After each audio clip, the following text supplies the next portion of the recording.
Good morning to you and welcome back to Morning Live for the Sports Desk. My name is Siviwe Soyizwapi. Now today we look at rugby sevens and we have two guests which we have roped in and who have taken on the best in the world and won.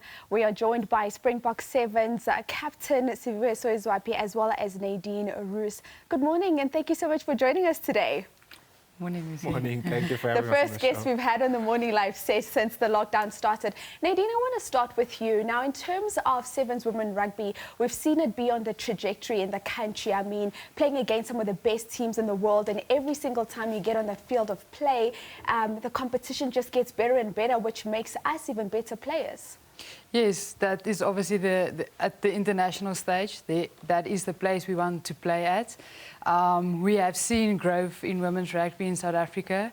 A lot of investments made in women's rugby, and we want to see the continuous growth in women's rugby to improve our performances and obviously to give us more international exposure to obviously get that experience.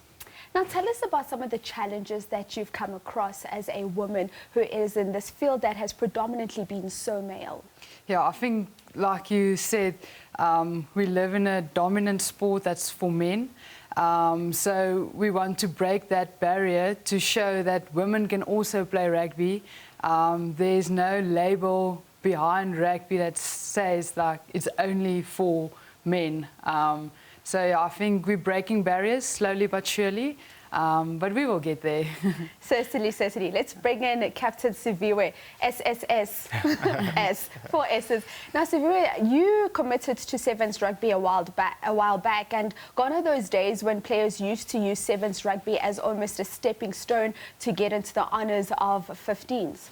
It's really a game that's grown over the years, and as you said yourself, the players stay and they make it a career. So we've become really much more professional over the years. I think it's been more of almost a casual game, but over the years it's grown really well and became very much more professional, and I think that's why the players stay on and make a career out of it.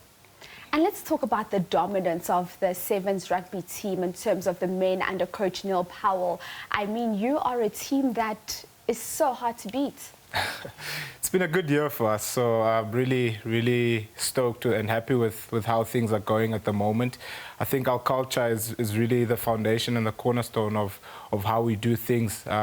Each and every player that comes into the squad. I mean, we've got a great academy going as well, and that's where the players are breeded. They just buy into the culture and the systems and how we want to play, and I think that buy-in of the players is really the formula, if I can put it that way.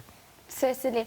Now, Nadine, for someone who's not playing in the national team, how would you say the structures in South African women's rugby are? I think currently we lack a bit in the structures, like the feeding systems for the women. The varsities are struggling, but they trying to get them on the map, to get tournaments like the men have.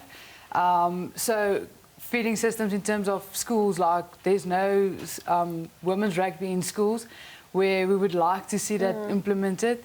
But again, then you get to the real Afrikaner way, where people don't want to see women's rugby in schools. So that's also a barrier you have to break to like get women's rugby in schools. So currently the feeding systems, I know there's the YTCs that they also look at the young players. The under-20 Springbok women's team, that's also a good feeding system for the 15s national side. So there is players that is there that can fit into the national system. Now we hear about Sevens rugby. Talk us through your most challenging and most exciting experience at Sevens. Sure. Yeah, we've actually had a really up and down seasons, not just one season, as a group. I mean, 2017, 2018, we really had a great run like we're having now. We went back-to-back to win both those years in the World Series.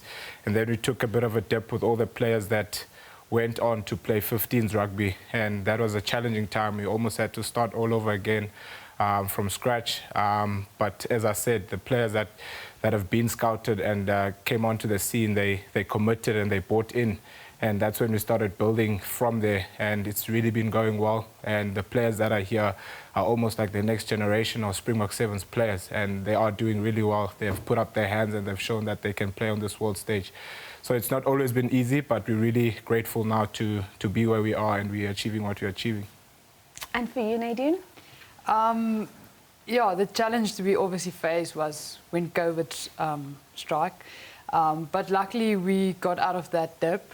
Hopefully with, the 15s World Cup coming up, the Sevens World Cup coming up, it's a big year for women's rugby.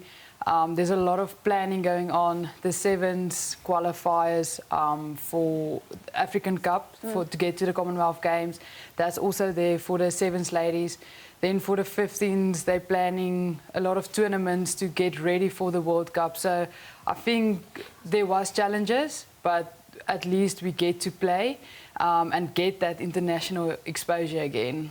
Certainly. Now, Siviwe, let's talk about Spain and you being there with the team and then obviously having an injury and having to come back home. How was that for you and how did you adjust to that, just knowing that your team is there winning yet again and you're not there as the captain? Yeah, I said it's better to be at home and watch it from my own couch than sitting on the stands. I think it was the most frustrating part of this season, and most probably my whole career. It's just a hopeless feeling, and it happened in the first game of the tournament, which made it really tough. I had to stay on for 3 days watching the boys play, so it was really frustrating. And I said, it felt like a hopeless feeling, but it was really great to just be there to support the boys and still be so close as well, to just give that little bit of motivation and contribute wherever I can. So it was tough, but again, it's not about the individual, it's about the team. So the boys showed it that it's not about one player that's missing in the team, but how the team does as a group. Certainly. And next up is Singapore, of course. Tell us how the preparations have been going for that and whether or not you're looking forward to yet another victory. Look, we were supposed to play now in end of Feb, and then that tournament in Canada was moved to the 16th of April. So now the gap becomes a bit lengthened, which is not a problem. I mean, we have a long season coming ahead of us. It's good to get a bit of a rest on the bodies. The past 2 weeks we played in Spain was not easy. It was tough on the body. It was a different climate as well, and the weather was also quite different. It was winter that side of the world. So we're preparing well. We took a bit of a break after the Spain tournament. We'll come in from this week, the 21st of Feb. And we'll have a 2-week block of conditioning and fitness and training just to keep the lungs and the legs going. We'll take another break, come in for the second block just before we travel to Singapore in April. And yeah, we should leave, I think, the end of March. And in terms of your injury, you'll be all good to go for Singapore? Time-wise, I'm good to go in the next 2 weeks, so I'll definitely be in contention for that team selection. Nadine, big ones coming in Cape Town this year. Tell us more about what we can expect in terms of that competition. Well, I think it's going to be quite exciting coming to Cape Town. It's a World Cup in quite a while. We haven't seen rugby since 2019 in South Africa. Yeah. So I think people is going to be excited to get to the stadium and come and support the teams. 40 teams, 16 female teams, 24 men. So I think it's going to be an exciting time. Seeing when we played in Cape Town in 2019, it was quite exciting to play on home turf, having people cheering you on, and I think it's going to be amazing for the World Cup Sevens. Certainly, and as you can see, we do have the champions here in studio. Here are the beautiful trophies, men's and women's World Cup champions. And unfortunately, we have run out of time. That's how we wrap it up. It was, of course, Nadine Roos, who plays for the Springbok Sevens team for the women's, as well as the captain of the men's Sevens team, Siviwe Soyizwapi. And on that note, we do now take you to an ad break. More Morning Live coming your way after this. Stay tuned.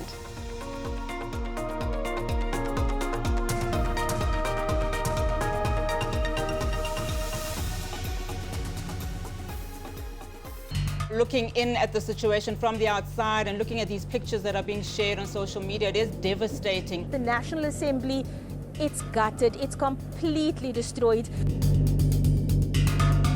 We're not going to stop at anything as members of parliament just because of this fire. If it means we must go up Table Mountain, we must go to the field and do our work, we're going to do that.